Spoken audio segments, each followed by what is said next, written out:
Greetings and salutations again, everyone. Welcome back to the State of the Association address for the Eden Wellness Alliance. It is Thursday, the 15th of June, this year of our Lord 2017, as it would have been said before. Probably would have been said different than that, but anyway, we are here for our weekly event, and as usual, let's go ahead and do announcements for any events coming up in this the rest of this week or here soon. It looks like the only thing I've got written down is that later today, on the 15th, there's going to be a 6:30 class, 6:30 p.m. of course, of Essential Oils 101. If my address is correct, it is 901 Old Greenwood Road, Fort Smith, Arkansas. If you want to confirm that, you can touch base with um, my mom, Jackie. She's going to be at the class, and she'll know where, more specifically, where it is if that's not the correct address. It is going to be 479-719-0952 to get a hold of her about that oil class, and just tell her, oh, I heard about the uh, class there today, Essential Oils 101. Which is good to come to if you want to have some if you're fresh to oils, or you want to have some basic information, or you want to go ahead and ask some not so basic questions. It's fine to come to one of those too. That's the only thing that I have coming up that I remember. Of course, next week there's always the CRN. It's going to be Tuesday, 8 a.m. is when we try to get together and start. And right about that time is when we get rolling. It is at the Sweet Bay Coffee in Fort Smith, Arkansas, right across from Creekmore Park. They're on Rogers Avenue, not far from the main branch of the library. So there's that one. And then, of course, next week, the State of the Association on Thursday. But that's mainly it. Um, for those curious about the class we had last week, no, the class we had this Tuesday at the Egg and I, we did present some information there about kind of what we talked about before last week on the State of the Association, where we were talking about summer foods and different things like that, keeping it in line with that idea. And I have notes and things like that. If someone wants to have a full class on that type of thing, like summer gut health, a full class on summer gut health, it's something I'm willing to do and put together, and it would be, 30, 45 minute, maybe an hour class at most, where we would talk about that, and always have plenty of time for the questions and answers session that we like to have. So that's everything on that from me. Now let's go ahead and dive into our article for today. This article is from Women's Day, and you can find the link to it down below if you want to read it without commentary. We're going to read it, and I'm going to comment on it, of course. Oops. And we'll see how we like it. Again, this is more of a um, first reactions, because I only breezed through it. I did not analyze it. So we will see. As you can tell, the title is the top 16 foods to eat in the summer. Avoid dehydration and other deficiencies with these nutrient-packed picks. Remember this picture right here for me, if you would. This picture for the oh for the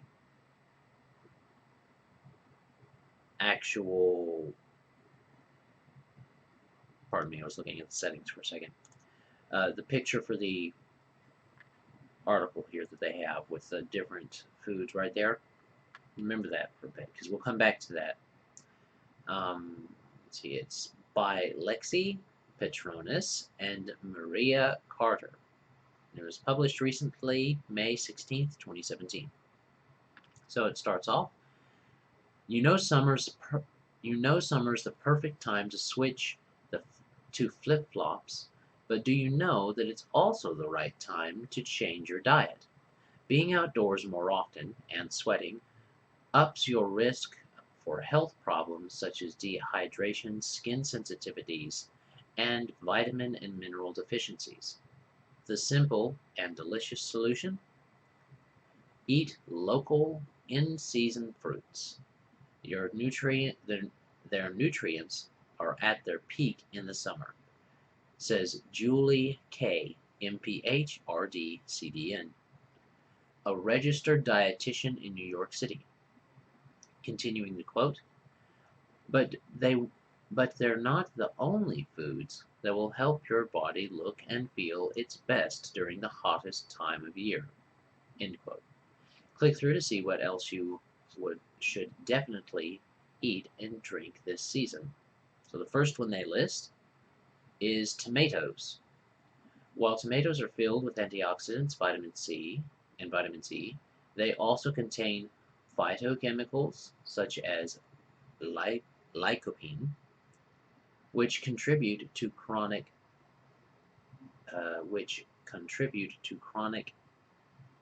diseases, especially cancers.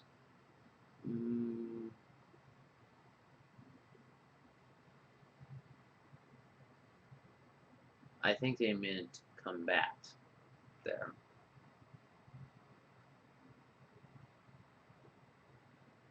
Because that says contribute, but I don't think that's what they meant. So typo, but other than that, tomatoes are good for you. Tomatoes, especially if you eat the seeds with them, because you can get the nutrients from the seeds as well. I do encourage people, especially with tomatoes nowadays, do not buy the GMO ones. Get some that are either heritage.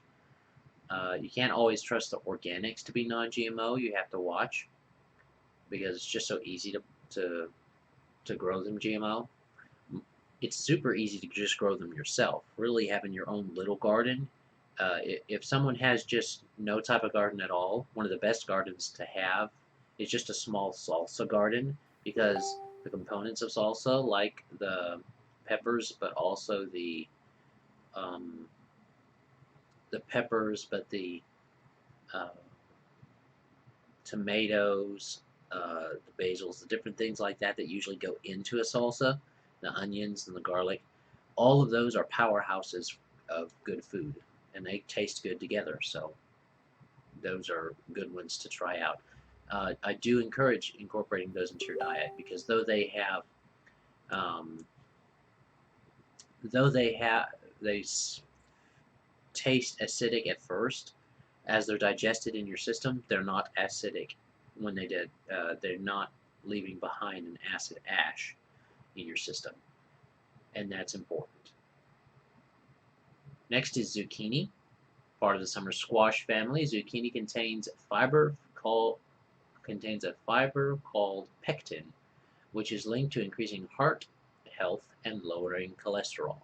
I'm liking this so far. It's kind of quick ones. Since you've got 16 to go through, this size of little tidbit is nice. Zucchinis are good. They also are, they're not water neutral, but when eaten fresh, they have a fairly water, no, not zucchini. I was thinking of something else. But zucchini are good, and they're very versatile. You can use them in lots of different recipes. There's even something called zucchini bread, which is really tasty because the zucchini keeps the other part of the bread ingredients nice and moist. So it's a really moist bread, very tasty. So you can look that up if you want to. The pectin is also really good for your skin and as a nutrient that your body likes to use to help with the keratin, support the keratin. So there's always that to look at. Watermelon. Watermelon, well, they really went all out on this watermelon one compared to the others. Watermelon. As its name implies, this fruit is a hydration hero, and are excellently is a hydro hero, and fluids are exactly what you need in when the heat is on. Okay, I needed to read the rest of the sentence. Quote, watermelon's high water content helps you cool and hydrate. Now that is a typo. Watermelon's high water content helps you cool and hydrated. Helps you keep cool. Helps keep you cool and hydrated. Okay, I missed that word. Says Boston-based registered dietitian Janelle Funk, MSRD, LDN, who runs the website Eat Well with Janelle. It's a very good name there, Janelle. Good catchy name. That same high water content will also keep you feeling full, which could curb cravings. As an added summer bonus, quote, watermelon also contains lycopene, which protects skin cells from sun damage, end quote, says Funk. And yes, that's actually an important note. Vegetables and fruits are important to consume during summertime because a lot of them have this lycopene, and other ones that they use themselves. Even using your body will even use chlorophyll to synthesize other things that it might need as you eat other fruits and vegetables. So it is really good to protect the skin. It's more effective in my opinion. My opinion, this is not a doctor, this is my opinion, is that they are more effective than sunscreen. But that is my opinion. Take my opinion as you will. Um, the the other thing I want to pop onto with the watermelon is that watermelon is definitely one that is overlooked when it comes to thinking about hydration, because it does hydrate you. This is something that we brought up in the Egg and I class earlier this week. Your body only looks at water at keeping you hydrated. And we've touched on this several times before. Only water hydrates you. Nothing else hydrates you the same way that water does, to the same amount that water does. Everything else is treated like a soup. I mean, if you drink something, your body treats it like a soup, not as like a soup or a food, not as just water, because it's not just water. And that's something that you want to make sure you're thinking about as you're doing as you're exercising or just sweating during the summer. You need to replace that water. You also need to replace electrolytes, and in my opinion, watermelon is better at doing that than any of those energy drinks you're going to drink. If you keep some chilled watermelon with you instead of those energy drinks, or not energy drinks, electrolyte drinks, then you're going to have electrolytes from the watermelon. It's interesting that some people like to have salt with their watermelon, and the reason is salt is a very potent electrolyte as well, and you lose it when you sweat. So it's not crazy for people to then crave salt, especially if they're wanting to hydrate as well with the water.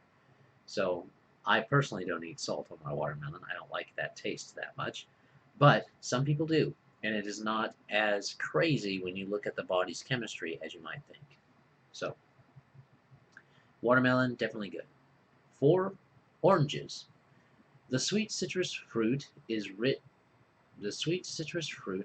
in potassium, a nutrient that's critical in the summer.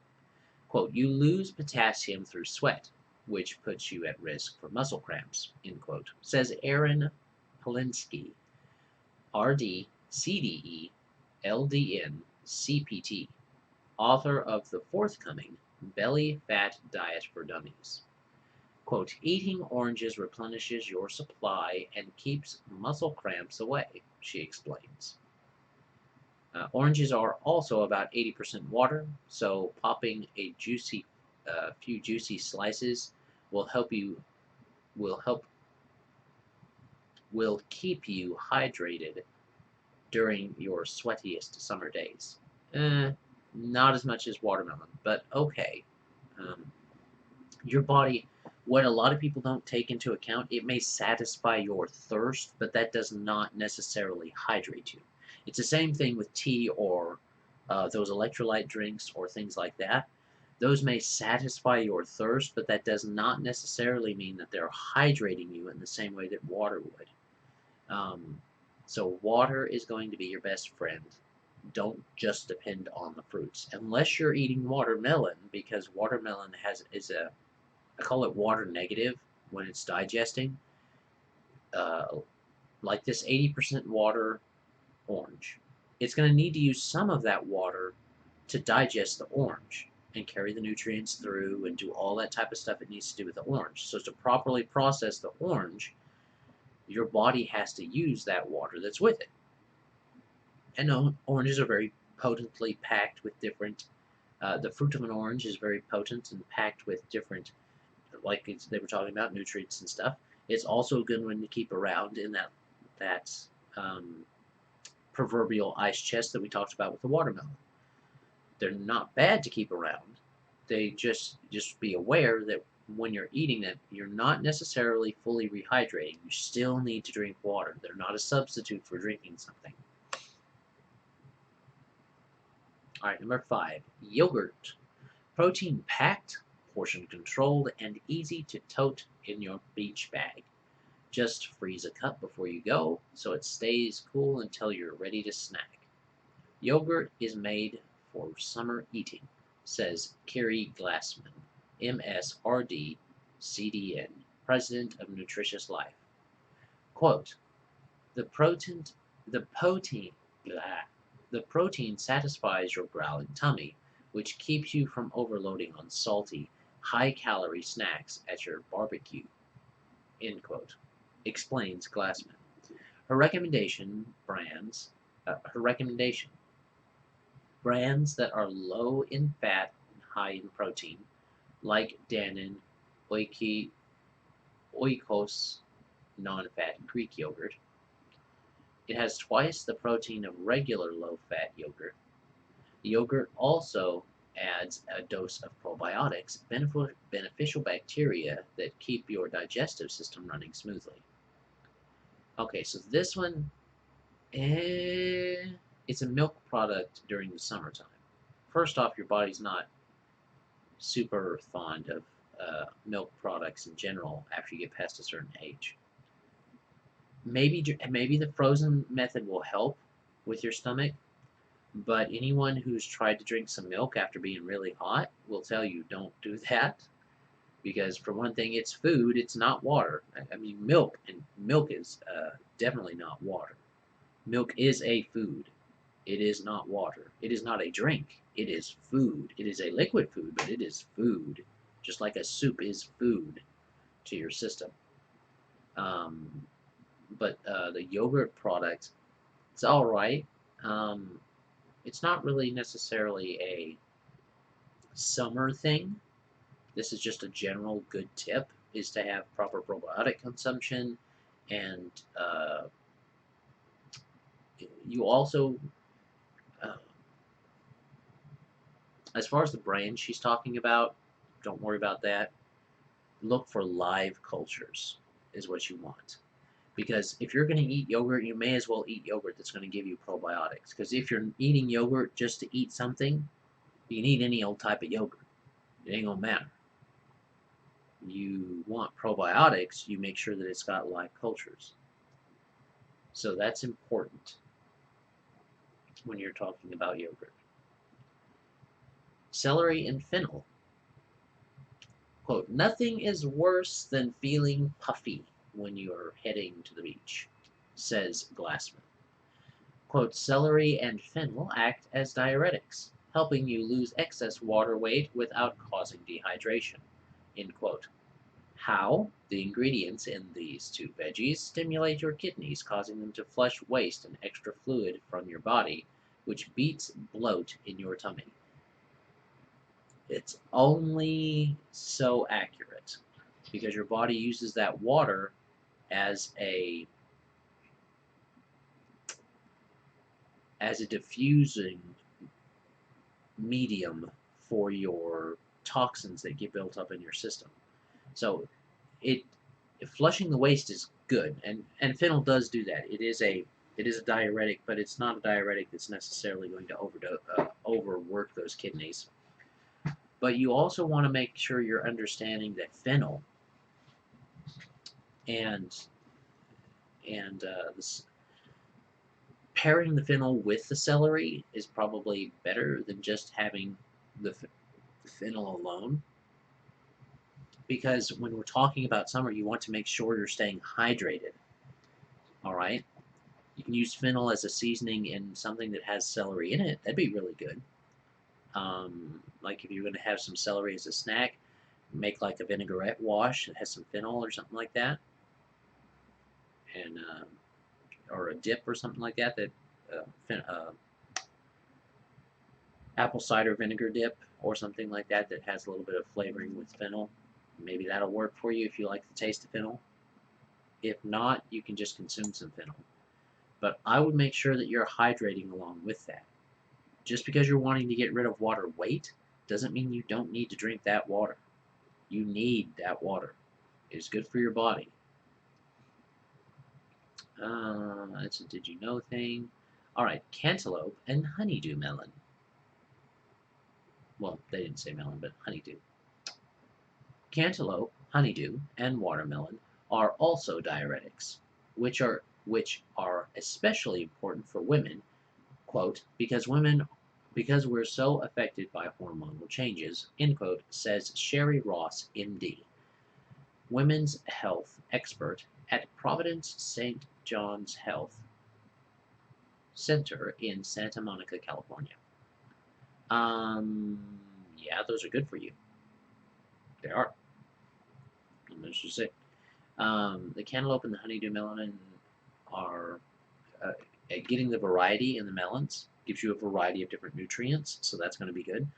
They're not they're not technically diuretics. It's just they have so much water in them that they cause you to pee more often.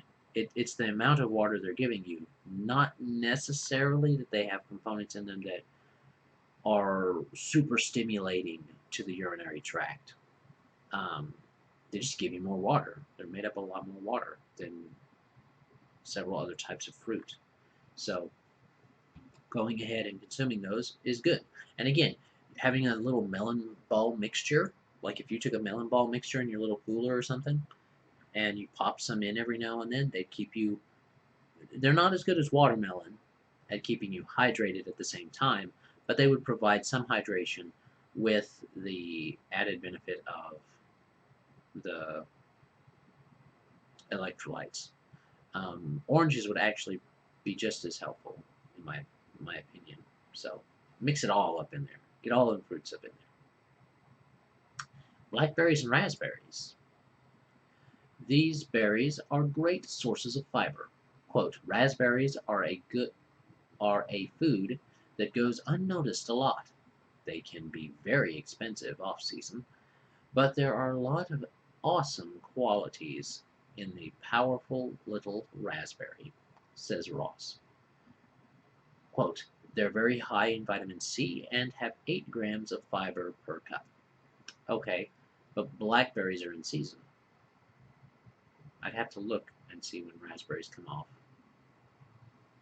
because I am slightly unsure. But you can get blackberries just as easy. Now, for those that don't have them around them, they can be harder to find. But in the summertime, berries are very good for your system. Very good for you. They offer a lot of nutrients, and like some of the other plants, they have those phytochemicals in there that are good for your skin to use to protect itself from the solar radiation. So that is a good idea to keep them in your system. Eating a little bit every day can be very beneficial. So keep an eye on that. Make sure you're looking at it. Make sure you're addressing those in your diet. Because you want to eat with the seasons, which is what we'll talk about just briefly as we finish up. 9. Apples, figs, and pears. These fruits are high in fiber too, says Ross. Keep the skin on apples and pears for the maximum nutritional impact. Yes, yes. Be sure to wash thoroughly before eating, or even better, opt for organic. Apples are part of the dirty dozen, meaning pesticide residue could linger in the skin. That's why you want organic raised. Peaches are that way too. 2 medium-sized dried figs contain more than 1.5 grams of fiber, which is quite a good dose for the size that you're eating. That's 2 medium-sized figs. It's like 2 of these things. Um, yes, that's really good advice. A little bit of a note with figs, they don't break down into, they're one of the few fruits that don't break down into alkaline ash. They break down into acid ash, so you would want to watch that.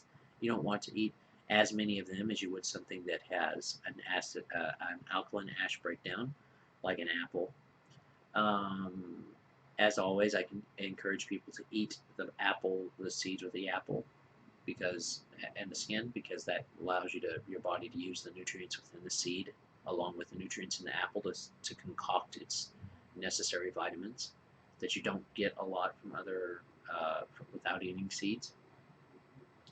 So in general, yes, I agree with this one as well. Good tip. And I really liked that they pointed out opting for the organic, because, and pointing out the dirty dozen thing with that, which is maybe something that we'll go over another time, the dirty dozen and what fruits those are. Aha! Come to peaches. Apricots, peaches, and nectarines is number 10. Fresh or dried, nectarines are a solid source of dietary fiber. Both nectarines and apricots are rich in vitamin A and the antioxidant beta-carotene, while peaches contain plenty of vitamin C. Indeed, indeed. In fact, apricots you can roast. They actually had there was a tribe over in Afghanistan that had really good results with apricots were the staple of their village, and they would roast the nuts, and the ladies would use the nuts for skin treatments, and they would eat their nuts the seeds roasted, and all that type of stuff, and it made a very big uh, health impact for them. It was very beneficial for them. They basically looked decades younger than they were. They were living longer, and just general health was so much better. So you can also look into, if you're doing apricots and eating apricots, trying to find maybe a seed or something like that that you can consume as well. Now, on the peaches, I will say that their skin also holds on to stuff. So on all of these fuzzy ones, these fuzzy fruits, you want to make sure that you're getting organic, because of that particular problem, uh, that particular situation with them. They hold on to those pesticides a lot more. 11. Green tea. If you're looking for drinks for If you're looking for drinks more exciting than water to keep you hydrated, you may want to go green. Quote, green tea is the perfect way to supplement your water intake when it's super hot outside, says Polinsky. Studies have suggested that green tea may be helpful in fighting cancer and heart disease, lowering cholesterol, reviving your metabolism, and even keeping dementia at bay. And if sipping a drink in the month in the hot drink in a hot month isn't your cup of, well, tea, try it on ice. The cooler temp doesn't compromise its nutritional benefits, and it does not. So it doesn't compromise the benefits. And indeed, and I would say this is for green tea. If you go into black tea, like oolong tea or any of those teas that are basically really, really dried and really, really uh, done that way, you're going to find less and less hydrational benefit as you go down that line. There'll be more and more like soup to your body. Green tea, uh, green and white tea don't have that same concentration, you might say, of of the body having to deal with that and process it out. So green and white tea are, in my opinion, better for the summertime, and then you can do blacker teas just occasionally as you want to. 12. Salads with dark leafy greens. So basically, dark leafy greens, not necessarily salads. Leave stemmed veggies behind and fill up on fresh, raw spinach and kale come summer to save your skin.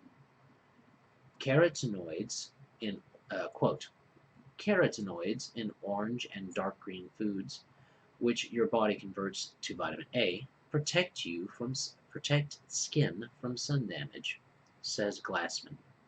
Quote, they decrease sensitivity to UV light and mend flaky and dry skin, strengthening the skin's defenses against damaging rays. End quote. Spruce up your salad with other high carotenoid sources like carrots, apricots, cantaloupe, watermelon, tomatoes, pink grapefruit, salmon, milk, egg yolks, and cayenne pepper to make an even healthier meal. That's actually a really good little snippet there as far as listing off little things that have their higher carotenoid source. Um, and yeah, that's not a bad one. The the dark leafy greens, it's important to have them not just for that, but because they got the anti-cancer effects. Just a really generally good thing. A lot of people don't tag on this UV light and how the carotenoids in the UV light and how the dark green and how the dark green foods and where would they say the dark green foods and the orange foods are really good at having that carotenoid that you can use to help yourself out.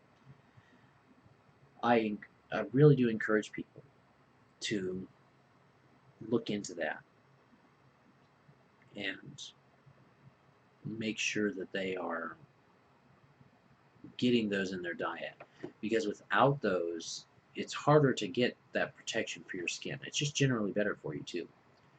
And let me see. Next one, strawberries and blueberries. So, oh, sorry about that. I thought someone was sending me a message about a event, but they're not. Strawberries and blueberries.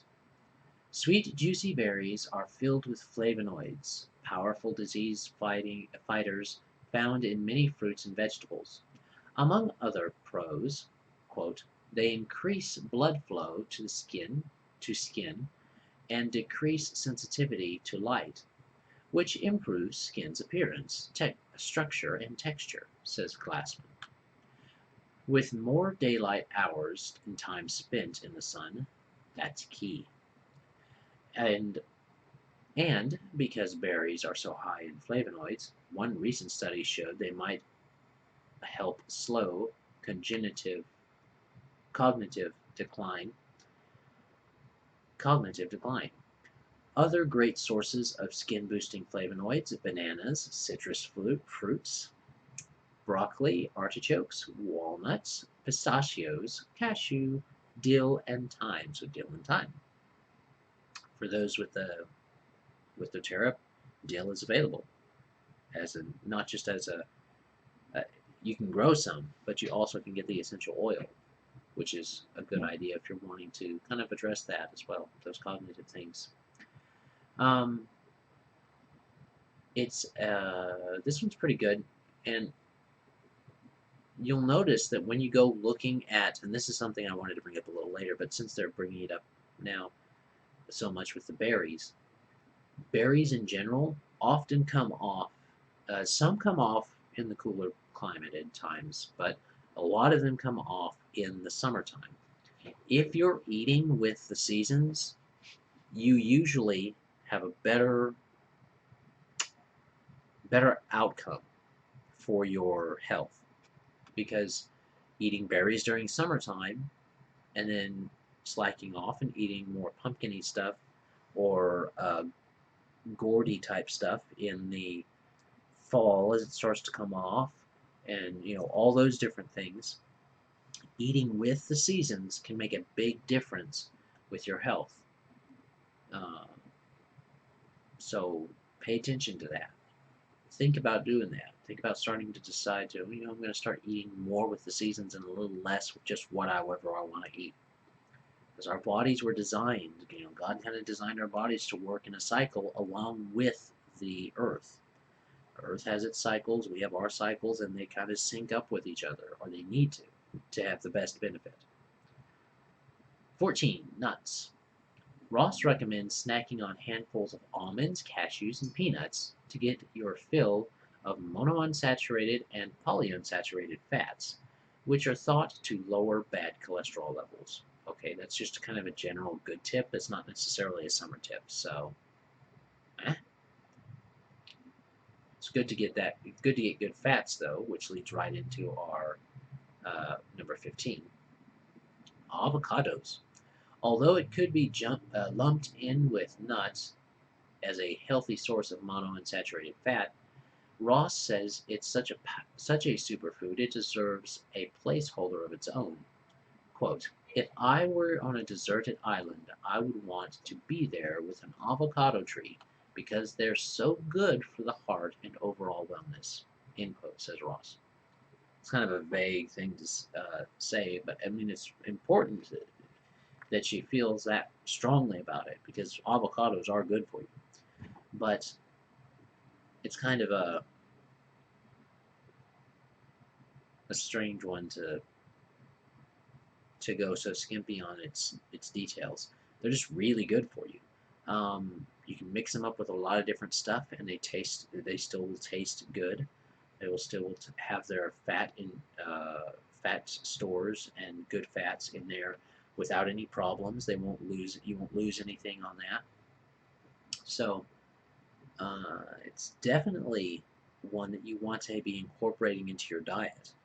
You can eat it with salsa, you can eat it by itself, you can put it in salads. And if you are a vegan or someone like that and you're not eating avocado, what's the matter with you? That stuff good for you. It better be. It's one of the superfoods that you're going to get for your uh, fats that you need to get.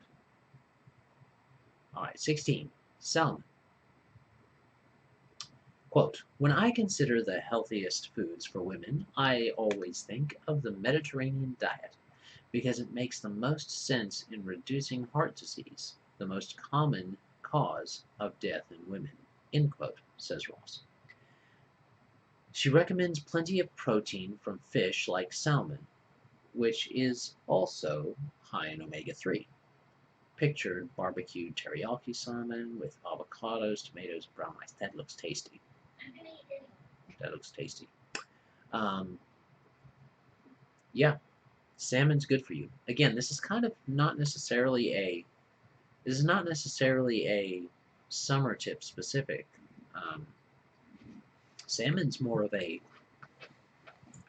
if I understand, I do not understand fishing practices, but if what I do know sparsely is correct, salmon is usually a more wintry food, or fall or winter, colder weather food that you harvest off, if I remember right. So just insert fish here, in my opinion. Salmon's really good fish, but insert, because to my knowledge, there are no salmon in the Mediterranean. So equating it with the Mediterranean diet is historically inaccurate, but fish in general is good for you. Now you want scaled fishes with scales. You don't want skinned fish like catfish have skin. They don't have really scales. And that means that usually skinned fish have are more bottom feeders, while scaled fish eat other fish and bugs and stuff like that. Those are the ones you want to eat for the most health benefit. As you start getting lower down onto what they eat, like if they eat stuff off the dirt, you're kind of out of luck. Um, Crustaceans are the same way.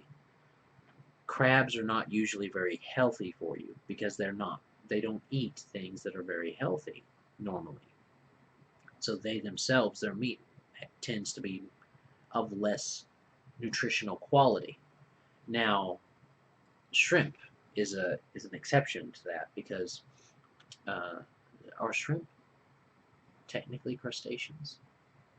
I'm not sure, but shrimp actually eat plankton, and most shrimp actually eat plankton and bits of sea plant, so you're okay there. Oh, that was it. That was the last one. Okay, so overall, I found this to be a pretty good article. Just general impressions. Kind of sparse on some of the sciencey stuff. I don't like that I don't have a whole lot of references. I mean, they give some references to other articles, but I think I'm missing that. Maybe next time or the time after that, depending if we go into the Dirty Dozen or not. Um, Maybe we'll hopefully get a more scientific-y one next, or like I said, after the next one, because I'd like to do one of those. But all in all, a good article to go along with, a fair article to go ahead and say, let's look at this summer diet thing. And remember, diets are what you have all year round. Your diet is what you use and eat all year round. Um, I'm just making a note here for us to go over uh, the Dirty dozen food fruits next time. Um, but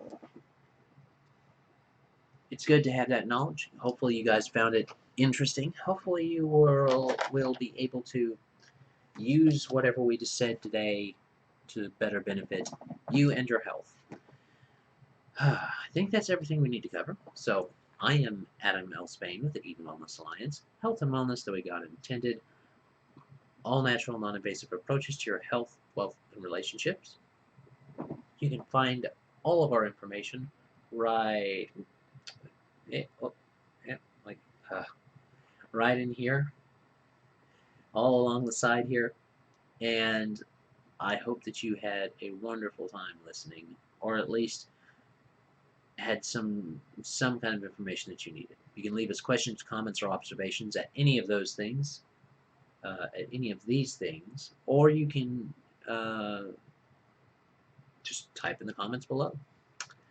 So, thank you very much, and as always, have a great day. God bless and enjoy. Bye.